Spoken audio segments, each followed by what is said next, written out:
Good afternoon, dear traders. In the previous video, we talked about the Dow theory, which allows you to comprehend the basics of the market without unnecessary information. Today, we will talk about support and resistance levels, market noises, and false breakouts. At the same time, the question will not be posed within the framework of a learned book science, but exclusively from practical experience. Frankly, on the internet, you will find a lot of information about levels and even more about traded features, patterns, or trend lines. But all this is very far from practice, since by and large it is very subjective. Two different traders will draw the same trend lines in a completely different way, visually perceiving the chart even from the perspective of the number of inches on the monitor. Patterns and features are also temporary. They can work out for some time. But without understanding the very nature of market movements, the nature of instruments movement, they will simply be useless. Frankly, we, as traders, do not need subjective information. We need logical things that come from the very nature of the market.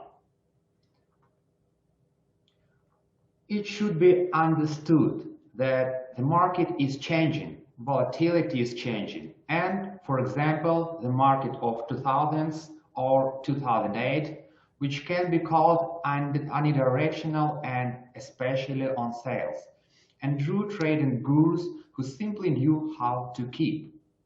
The current market, and especially with the advent of computer programs, has become noisy. And if you are not an investor but a speculator, then skill and ability to read the chart are already needed. So, what exactly are support and resistance levels? It is logical that large purchases will push participants on the other side on the transaction to sell at higher prices. Everyone will see that someone is aggressively buying an asset. It's like in a product market. If the buyer is not ready to bargain, then the savvy seller will certainly sell him at a higher price. And if other seller find out about this and the buyer, apart from money, is ready to buy the goods, they will raise the price even higher. Okay, now I give you my screen, share my screen, and let's look at this chart. This is a picture number one. What will happen if buyer will buy from the market? He will buy here, here, here, here, and here. Why? Because he wants it. He wants to buy it. But is it clever? Let's look. Picture number two. When you buy from the market, by market prices, when everyone ready to sell for you at higher prices, you will achieve average price somewhere here.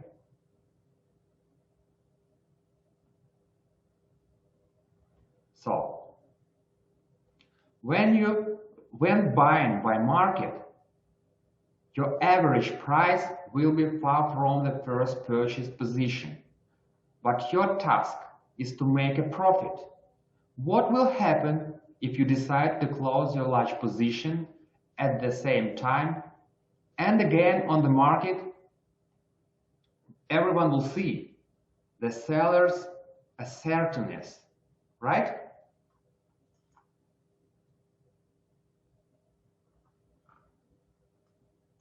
You immediately decided to fix profit, but your large capital. So, Seeing active sales, most will panic and wait for lower prices. As a result, taking a position on the market will turn out to be meaningless and even unprofitable. You will not have an opportunity to fix all these your purchases here, your large capital. Everyone sees this active selling pressure.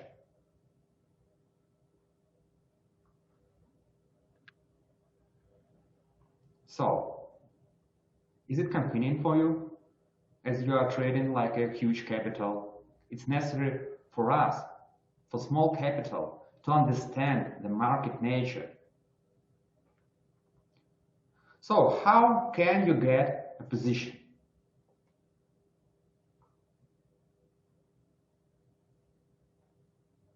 Let's look at this chart.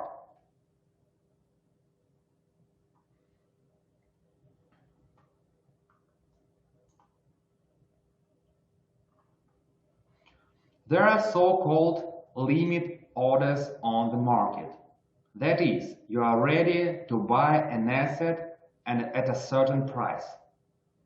How does it come about that as soon as many see that a certain price is being held and do not start to inflate prices, expecting that someone is gaining and will rise? Of course, sell. For example, buy at 20 and sell at 30, forming a 20-30 range. For example, here 20, here 30. You are holding this range as a huge capital. You will ask me, what is the point of buying at 20 and selling at 30? You buy it here, sell it here. What's the matter? The more the position will be gained in the middle of the range. You are not simply buying here or selling here. You also buy here, here, here, here. You plan to buy at this range. You have an average, not like here buying by the market. You are interested in average price, for example, 25, not 40, 50, or 70, and even more. You are interested in average price of 45.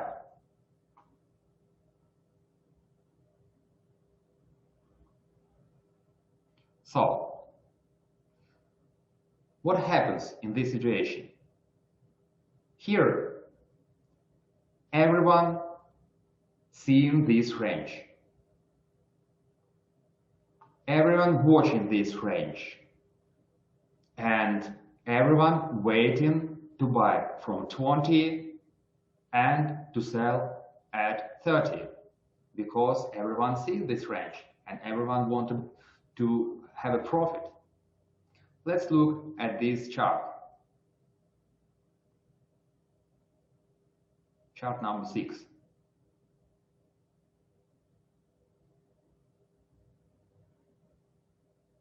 So, once again, what's the point of buying 20 and selling 30? Here is an example for gold.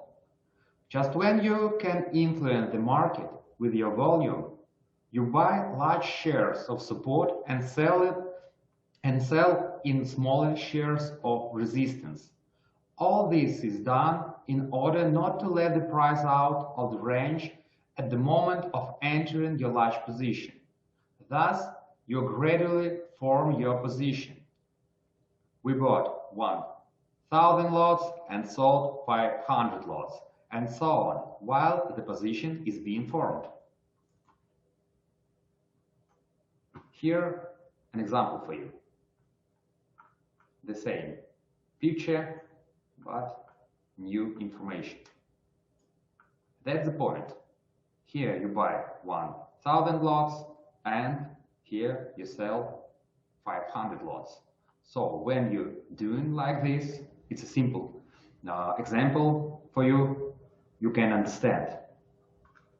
Of course, you will buy here, here, here, all at this range. But you need to hold this range. So you sell here, you hold in this range. And when you will do it step by step, finally, 4,000 for buy, 2,000 for sell, and 2,000 lots, you have an average. So you have as a holding position. But back to gold again.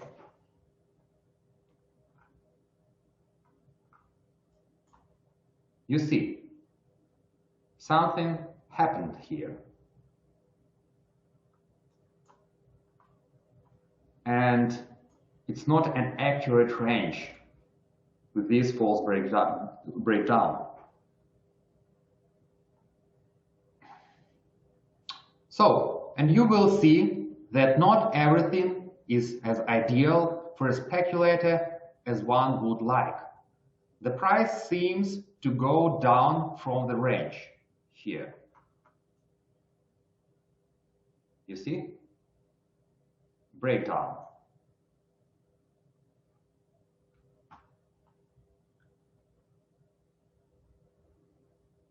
But then it comes back again.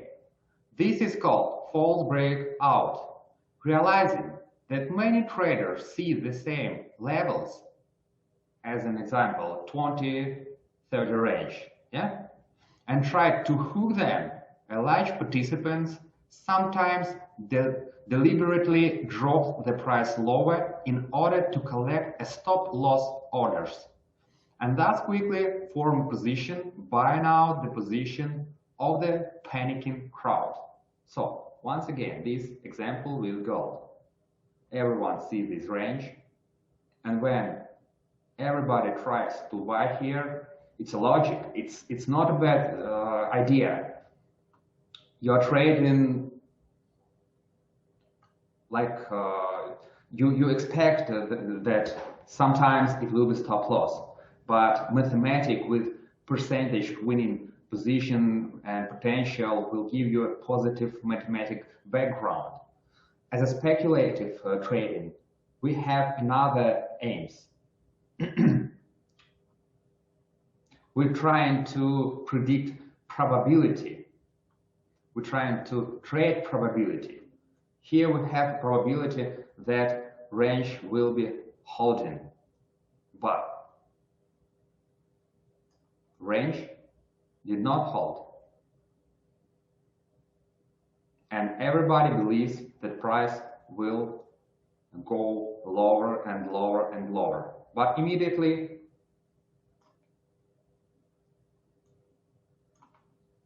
it's again in the range. These stop loss orders will collect by a huge capital. And then price holding all these levels until they go higher. So once your position as a major participant is collected, now you are interested in the growth of the asset. Again, everyone sees the price 20 and the price 30 in our example. From 20, traders try to buy, and from 30 to sell, seeing the range.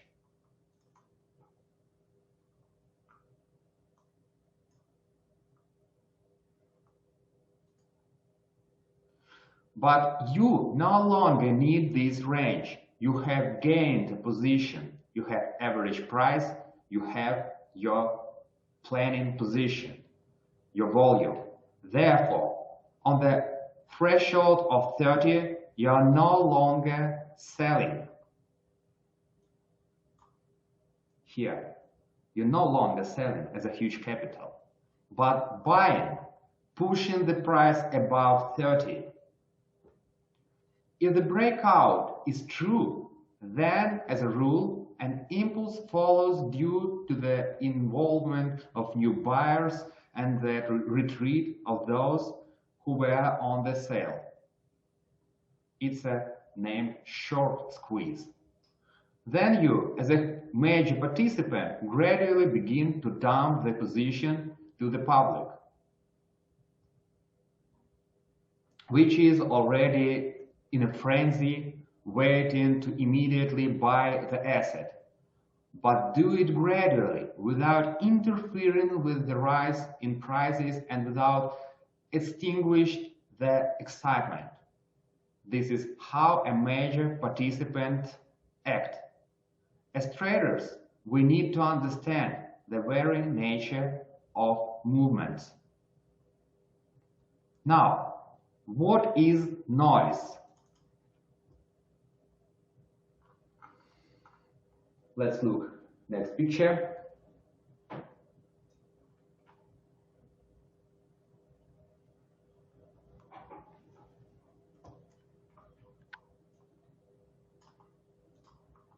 All these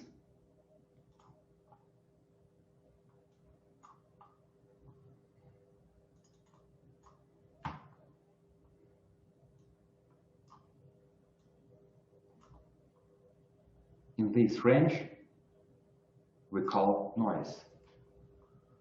But there are a lot of participants on the market, including robotic algorithms, hedgers, banks, and speculators themselves. In the trillion-dollar forex market, someone is constantly selling, someone is buying, someone is hedging positions. This leads the price to local chaotic movements, and we will call this noise.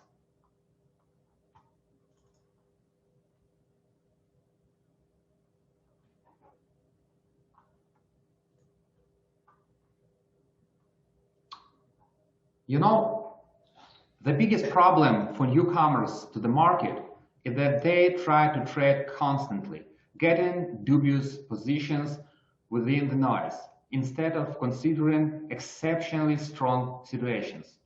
From key prices, you need to do it from key prices and acting with a high degree of probability and with maximum discipline. I hope that this video will be useful for you, will be helpful for you. See you again on the third video.